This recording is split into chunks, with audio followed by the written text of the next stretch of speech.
চারা কেটে ডাল না ডাল কেটে চারা, কলম করতে গেলে এরকম হয়। হ্যাঁ, তো আমাদেরকে যারা দেখছি ভিডিওগুলো, আমাদের সবারই কাজে লাগবে। ফল গাছ, ফুল গাছ এসব আলাদা আলাদা ভাবে দেখছেন কেন? আপনি গাছ ভালোবাসেন, এটা হচ্ছে মূল কথা। আর গাছের সম্বন্ধে আমাদেরকে দৈনন্দিন জানতে হয়। হঠাৎ হঠাৎ দেখতে পাচ্ছেন গাছটা একটু রৌদ্রে বেরোনোর পর ঝিমিয়ে গেল। হঠাৎ আপনি দেখতে পাচ্ছেন বেশ কিছুদিন ভালোই ছিল, ফুলও হচ্ছে, হুট করে মারা গেল। জানেন এগুলো কত সহজ টিপস, আর খুব সহজ ভাবে করা যায়। আপনি ঠিক করে নিতে পারেন। দেখতে থাকুন, পুরো ভিডিওটা জানতে পারবেন। তো আমরা যারা গাছ করি সবসময় এই কয়েকটা জিনিস কিন্তু লক্ষ্য করি। হ্যাঁ, ভালো দেখে গাছ, ভালো মানের গাছ, গাছটা খুব সুন্দর হবে, তার গঠন ভালো হবে, গাছটা বড় কিনা। কিন্তু তারপরে আমাদের অনেকগুলো কাজ করতে হয়। নমস্কার বন্ধুরা, পুষ্পশ্রী নার্সারি কোলাঘাট, আমি কমল। আর আমার ফোন নাম্বারটা, আমার ফোন নাম্বারটা 9609456194। আমরা যারা গাছ করি আমাদেরকে কয়েকটা জিনিস খুব লক্ষ্য করতে হয়, অনেকে বুঝতে পারি না। সে ফল গাছ, ফুল গাছ যাই বলেন না কেন, তাদের প্রত্যেককেই আমি বলবো, অনুরোধ করবো যে এইগুলো হলে এইগুলো করুন, দেখবেন আপনাদের খুব ভালো কাজ হচ্ছে। আপনি দেখছেন রাতে আপনার বেশ কিছু ফুলের গাছ, তা প্রথমে ফুলের গাছটা বলি। বেশ কিছু ফুলের গাছ দেখছি যে খুব ভালো আছে, সকালে একটু রৌদ্র বেরোচ্ছে আর গাছটা ঝিমিয়ে মারা যাচ্ছে। দেখুন, এটা আমরা হঠাৎ বৃষ্টির পরে দেখতে পাই। তাহলে আমাদের করণীয় থাকে কি, একটা করে কাঠি দিয়ে বেঁধে দেওয়া। এটা আমরা জানি, করি। কিন্তু সাথে সাথে যদি এটা করি যে গাছটা ঝিমিয়েছে মানে তার বেশ কিছু শেকড় মাকড় কেটেছে, একটু কেটে ফেলে দিই, তাহলে গাছটা কিন্তু বাঁচে। আমরা অনেকেই বাঁচাতে পারি না। এবারে দেখুন, আমরা দেখি যে অনেককেই যে মাটিটা কেমন তৈরি আছে। তাহলে মাটি যদি আমরা লক্ষ্য করি যে হঠাৎ গাছ আমাদের মারা যাচ্ছে, কেন মারা যাচ্ছে? যে হঠাৎ গাছ মারা যাওয়ার একটা কারণ আছে। আপনার মাটিটি এত সুন্দর ছিল, সারা সময়টা আপনার ভালো ছিল, আর ভালো থাকার পরে আপনি দেখতে পাচ্ছেন যে প্রত্যেকটি গাছ আপনার ভালো আছে। আর ভালো থাকা গাছে আপনি দেখতে পাচ্ছেন যে প্রতিটি গাছ হঠাৎ করে একটু করে মারা যাচ্ছে। কেন বলুন তো? প্রথমত আপনাদেরকে নির্বাচন করতে হয় একটা টব। সেটা আপনারা অনেকেই করেন, হয়তো আগে করতেন যে বড় বড় টবে গাছ রোপণ করি, এখন করছি একটা ছোট্ট মিডিয়াম টবের মধ্যে রোপণ করছি। ভালো, এটা করবেন। যে কোনো গাছকে প্রথমত বড় টবে দেওয়া নয়। এবারে আমাদের যেটা করণীয় হয় যে আমরা একটা গাছ করার পরে হুট করেই বড় টবে দিয়ে আর ছোট টবে দিয়ে মারা কেন যাবে, তাই না? তো আমরা বড় টবে দিয়েছি ফল গাছ, ফুল গাছ, তো হুট করেই বা মারা যাবে কেন? না হয় বা আমি বড় টব দিয়েইছি, তো জল তো মেপে চেপে দিচ্ছি, কিন্তু হুট করে কেন মারা যাবে? আমি আপনাকে এটা বলবো, যাদের বড় টবের মধ্যে আছে, সেই বড় টবের মধ্যে আপনি দেখা গেছে কাল সন্ধ্যের সময় বা বিকেলে আপনি ভালো করে মাটিটাকে এলোমেলো করেছেন, পরের দিন দেখা গেছে ভারী বৃষ্টি হচ্ছে আর আপনার গাছটি জল ধরে যাচ্ছে, আর সাথে সাথে কিন্তু গাছটা ঝিমিয়ে মারা যাচ্ছে। এটা আমরা জানি যে গাছটা ঝিমিয়ে মারা যাচ্ছে। কেন মারা যাচ্ছে? না, টবটার মধ্যে যে মাটিটা আপনি এলোমেলো করেছিলেন, তো সব গাছের ক্ষেত্রে কি মাটি এলোমেলো করে দিলে কি গাছ ঝিমিয়ে মারা যাবে? না। আমরা এটা জানবো যে মাটিটা আমাদের অতিরিক্ত ভাবে হালকা করে ফেলেছি। ধরুন আমি ভার্মি কম্পোস্ট, কোকোপিট, অনেকেই তো আমরা মেখে যারা মাটি পায় না করে থাকি না, তো তাদের ক্ষেত্রে কি হয় যে অতিরিক্ত ভাবে মাটিটা হালকা আছে। তো যাদের অতিরিক্ত মাটি হালকা আছে তারা তো নিজেরাও জানে যে আমাদের মাটিটা খুব হালকা। এরকম আঙুল দিচ্ছেন, টুকটুক করে দেখছেন আঙুলটা বসে যাচ্ছে, তা আপনাকে মেপে চপে জল দিতে হবে, এটা মূল কথা। কিন্তু দেখা গেছে একটা ভারী বৃষ্টিতে আপনার গাছ হঠাৎই ঝিমিয়ে মারা যাচ্ছে। সে ফল গাছ হতে পারে, ফুল গাছও হতে পারে। তো যারা ফুল গাছের ভিডিও দেখছেন, ফল গাছ সম্বন্ধে জানতে পারবেন না কি করে হয়। আপনি গাছ জানেন, এটাই মূল কথা। তাহলে আমরা বন্ধুরা যারা ফল গাছে, ফুল গাছে যাই দেখি না কেন, যে সকালে দেখছি গাছটা ঝিমোচ্ছে, কি করতে হবে আমাদেরকে? আমরা অনেকেই কি করি, গাছটা যখন ঝিমোচ্ছে আর আমরা রৌদ্রে রাখবো না। দেখুন, এটা হচ্ছে প্রধান ভুল। একে তো আপনার বড় টব ছিল বা ছোট টবেই আপনার মাটি অতিরিক্ত হালকা ছিল, যখনই আপনি সেটাকে বাড়ির ভেতরে নিয়ে আসতেছেন তখনই কিন্তু শিকড়টা আরো বেশি পরিমাণে পচে যাচ্ছে। ঠিক করতে গেলে কি হবে, যা হওয়ার তো হয়েছে, সাথে সাথে আপনাকে রৌদ্রে নিয়ে যেতে হবে। এই যে মাটি এলোমেলো করার ফলে বিপদটা হয়েছিল, আবারও এলোমেলো করতে হবে। আবারও এলোমেলো করার পরে দেখবেন ঝিমোচ্ছে, দু একটা টোকা কেটে দেবেন, আবার গাছটা বেঁচে যাবে। এগুলো হচ্ছে প্রধান দিক। এই প্রধান দিকগুলো আমাদেরকে জেনে নিতে হবে কোনটা প্রধান, আর আমরা একটা করে প্রধান বানিয়ে ফেলি। প্রত্যেকেরই একটা প্রধান, বাড়ির ক্ষেত্রেও আমরা একজন প্রধানকে ভেবে নিই যে এটা আমার প্রধান। সেই প্রধান জায়গাটা আপনাকে জানতে হবে, প্রধান কাজটা কি, আর সেটা করলে আমরা সব বন্ধুরাই কিন্তু ভালো কাজ করতে পারবো। তো মূল মাথায় পৌঁছাতে হবে, সেই প্রধান জায়গায় আপনাকে পৌঁছাতে হবে, আর গেলেই কিন্তু খুব ভালো কাজ হবে। তো মূল যে বিষয়গুলো আমাদের দাঁড়িয়ে যায় যে আমরা এইটুকু কারণ, তাহলে কি আমরা যে কোনো গাছকে একটু এলোমেলো করছি আর তারপরের দিন সকালে বৃষ্টি হবে, আর বৃষ্টি হলেই গাছ কি আপনার সব মারা যাবে না? এই জন্যই আমরা যখন গাছ করব, এই জন্যই আমরা যখন গাছ করব মাটির মতো কোনো কিছু মাখবো না। অনেক কারণ আছে, আমি একটা কথা বলি মানে তার মধ্যে 10টা কারণ না থাকলে সেরকম কথা বলি না। তো আমাদের মাটির মতো অতিরিক্ত হালকা থাকলে আমাদের যে কাজের যে চিন্তাধারাটা অতিরিক্ত থাকতে হবে। মাটি হালকা আছে, জল হিসাবে দেওয়া, তার সমস্ত কিছু হিসাবে হিসাবে করা। আর যদি আমরা সেটা না করতে পারি তখনই তো হয় আমাদের গাছের বিপদ। তা বন্ধুরা, মোটামুটি এই বিষয়টা ক্লিয়ার। তো আমাদের গাছ হঠাৎ করতে এরকম হয়ে গেলে আমরা কিন্তু এই কাজগুলো করব, আর করে নিলেই কিন্তু আমরা আমাদের গাছকে ভালো করতে পারবো। তাহলে গাছের অবস্থা যখনই দেখবো যে কোনো গাছ হুট করে ঝিমোচ্ছে, আপনি কি করলেন? তাকে রৌদ্র থেকে ছাওয়ায় নিয়ে চলে এলেন না, ওটা রৌদ্রে থাকলে তবে বাঁচবে। আপনি দেখতে পাচ্ছেন চুপ করে আপনার একটা গাছের অবস্থা খুব খারাপ, আপনি রোদে দিচ্ছেন, মনে হচ্ছে আরো খারাপ। আপনি যেটা দিচ্ছেন, আপনি যেটা দেখতে পাচ্ছেন যে আরো খারাপ, এটা গাছের ক্ষেত্রে আরো ভালো। কারণ গাছটা আপনার একটু ঝিমোচ্ছে, আপনি দেখে ভয়ে তুলে দিলেন, গাছের পাতা কিছু হলুদ হয়ে খারাপ খারাপ অবস্থায় আছে, আপনি সেটাকে ছাওয়ার দিকে নিয়ে আসলেন।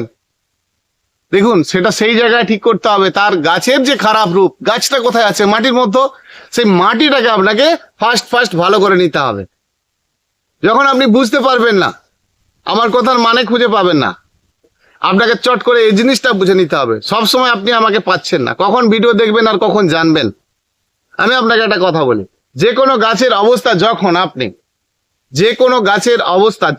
আপনি দেখতে পাবেন যে তার খুব খারাপ অবস্থা, তার গাছটা আমি কিছু বুঝেই উঠতে পারছেন না, বা আপনি ভুল করে এমন একটি খাদ্য দিয়ে ফেলেছেন, তরল খাদ্য বা আপনার বানানো খাদ্য, দেখছেন ঝিমোচ্ছে গাছ, খাদ্য দেওয়ার পরেও ঝিমোচ্ছে, তার মানে কি?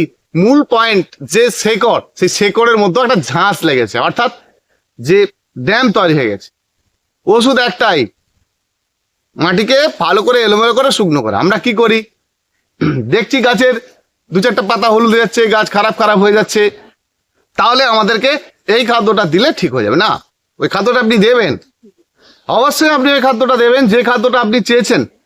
তাহলে প্রধান কাজ হবে, যে কারণে ওই গাছটার ওই ক্ষতিটা হয়েছে, সেই কারণটাকে আপনাকে আগে উদ্ধার করতে হবে। সাথে সাথে মাটিকে ফার্স্ট ক্লাস করে ড্রাই করে নেবেন, শুকনো করে নেবেন। দেখবেন আপনি 1বার 2বার 3বার 4বার অনেকবার ট্রাই করছেন, ভালো করতে পারছেন না, তার মানেটা কি? টোটাল সয়েলটাই খারাপ হয়ে গেছে।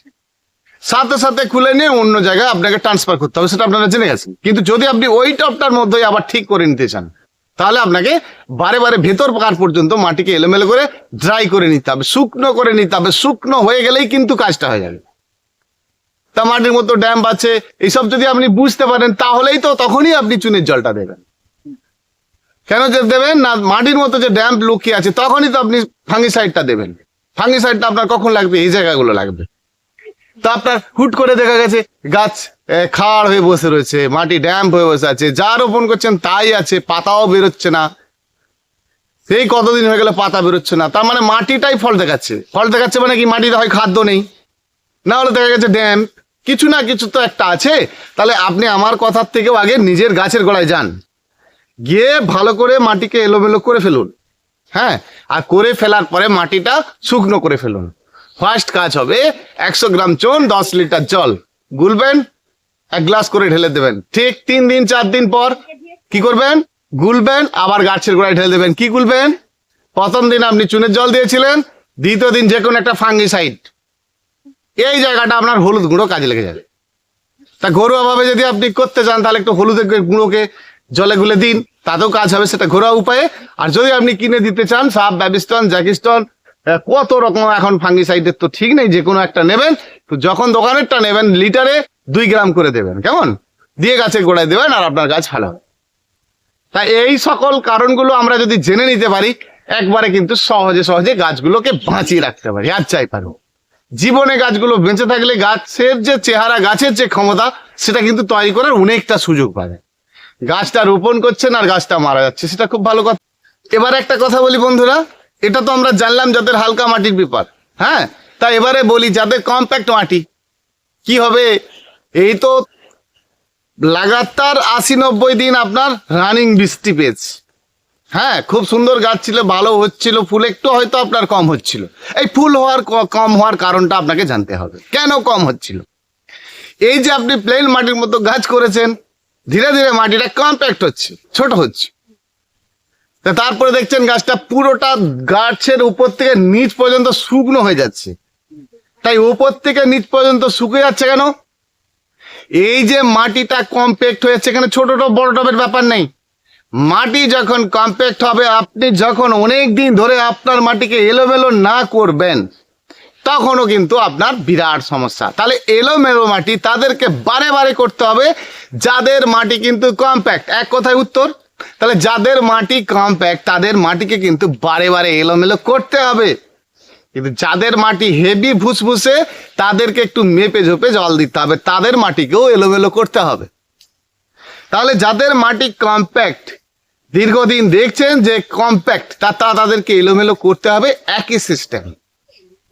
এবারে আমাদের গাছে ডাল শাখা নেই, ফুল নেই, তাহলে পুরনো যে খাড় উপর থেকে শুকি নাপছে, কেউ একটু খারাপের দিকে এসে গেছে, টুকটুক করে দেবেন, নিচকে পাতা পরিষ্কার করে দেবেন, হ্যাঁ। তো ব্যাস গাছের একটু ড্রাইনেস হয়ে যাবে মাটিটা। তারপর একটু শুকনো হলে আপনি তরল খাদ্য যেমন দিতে যাচ্ছেন মর্জি অনুযায়ী আপনি দিয়ে যান, হ্যাঁ।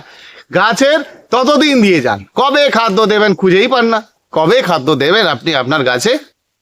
গাছ যখন বাড়ছে, বেড়ে যাচ্ছে, এই যে বেড়ে গেছে, আপনি বুঝে গেছেন গাছ বেড়ে গেছে, খাদ্য দেওয়া টোটালি বন্ধ করে দেবেন, দেখবেন ফুলে ফুলে ভরে যাবে। আপনার গাছ বাড়ছে কিন্তু ফুল হচ্ছে না নামে আমি আবার খাদ্য দিচ্ছেন। খাদ্যের কাজ কি? খাদ্যের কাজটা কি? তার পুষ্টিগুণ, ক্ষমতা, শক্তিশালী করে তাকে কিন্তু তুলে ধরবে। ওই ফুল আনানোর জন্য আলাদা আলাদা মেডিসিন, কেমন? ফুল আনানো আর গাছের বৃদ্ধি দুটো এক করে দিলে হবে না, সব দুটো পার্ট আলাদা আলাদা রাখবেন। তাহলে গাছকে আমরা প্রথমত একবার বাড়িয়ে নেব মনের মতো করে। এই ডাল কাটলেন, আবার কালকেই সকালে খাদ্য দেবেন না। এই যে ডাল কাটলেন, কিছুটা করে ডাল বেরোতে হবে, কিছুটা ওই বেরোনোর পরেই কিন্তু আপনি খাদ্যটা দেবেন, দেখবেন আপনার ভালো কাজ হচ্ছে। এই আমরা কতগুলো ভুল করে ফেলেন বলুন তো। বাড়ির ভেতরে গাছগুলোকে নিয়ে গিয়ে হুট করে রৌদ্র খাইয়ে দিচ্ছি না, ধীরে ধীরে আস্তে আস্তে রৌদ্র খাওয়াতে হবে। বা রৌদ্র থেকে গাছ নিয়ে গিয়ে আপনি বাড়ির ভেতরে গিয়ে যে ইনডোর প্ল্যান্ট গুলো যে কিনে নিয়ে যাচ্ছেন, কি করছেন? নিয়ে যাওয়ার পরে বাড়ির ভিতরে রেখে দিচ্ছেন, রাখবেন না। কয়েকটা দিন একটু হালকা রৌদ্র ছাওয়া, যেখানে আপনার কম রৌদ্র আসে, এরকম জায়গা আপনি রাখবেন। আর রাখার পরে সেটা কিন্তু ধীরে ধীরে আস্তে আস্তে দেখবেন নরম পাতা বেরোচ্ছে, ধীরে ধীরে নরম পাতা বেরোচ্ছে।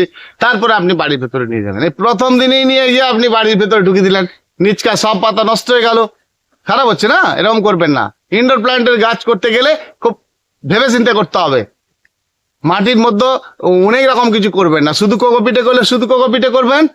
আর যদি আপনি শুধু নিজে বানিয়ে নিতে চান, তাহলে 80% বালি 20% মাটি মেখেও আপনি ইনডোর প্ল্যান্টে গাছ করতে পারেন, খুব ভালো গাছ করতে পারবেন।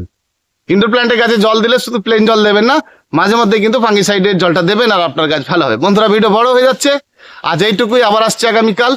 আর সকল বন্ধুকে অসংখ্য ধন্যবাদ, অনেকটা সময় দেন, এভাবে সময় দেবেন, পাশে থাকবেন। আর অবশ্যই একটা লাইক করবেন বন্ধুরা।